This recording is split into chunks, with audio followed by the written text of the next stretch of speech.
5824 star সংখ্যাটি 11 দিয়ে বিভাজ্য হলে স্টার চিহ্নিত অংশের মান কত আমাদের বের করতে হবে। অপশানগুলোর মধ্যে কোনটা ঠিক আমরা দেখব।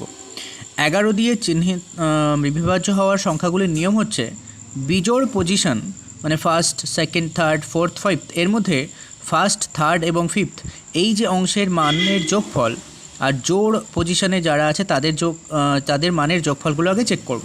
তাহলে আমাদের কাছে আছে কত 5 + 2 প্লাস স্টার। কেন? এরা বিজোড় পজিশনে আছে, তার থেকে বিয়োগ করব কাদের? জোড় পজিশনে যারা আছে এই 8 আর 4, তাই আমরা লিখলাম 8 + 4। এখন এটা যদি 0 হয় তাহলে সহজেই 11 দ্বারা বিভাজ্য হয়ে যাবে। তাহলে আমাদের কাছে রয়েছে এই পাশে কত 12, কারণ 8 আর 4 যোগ করলে হচ্ছে 12 আর আগে বিয়োগ। এখন 5 আর 2 7, 7 হলো। 7-এর সঙ্গে কত যোগ করালে যাতে 12 হয় আর 12 আর 12 বিয়োগ হয়ে 0 হয়ে যেতে পারে। তাহলে আমরা অবশ্যই বুঝতে পারছি যে স্টার চিহ্নিত অংশে 5 বসবে, কারণ 7 আর 5 যোগ হয়ে 12 হবে, আর 12 হলে তবেই 12-এর সাথে বিয়োগ হয়ে 0 হবে, আর 0 হলে 11 দ্বারা বিভাজ্য হয়ে যাবে সংখ্যাটি। তাহলে স্টার চিহ্নিত অংশের মান কত হলো? 5 হলো। তাহলে এটার আমাদের অপশান কোনটা হলো? অপশান এ হলো সঠিক উত্তর।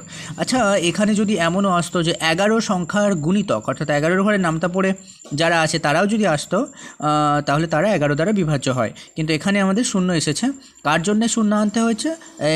এই স্টারের মান 5 হলে তবেই 0 আসে, আর এখানে যদি স্টারের মান 5 বসে তবেই সংখ্যাটি 11 দ্বারা বিভাজ্য হবে।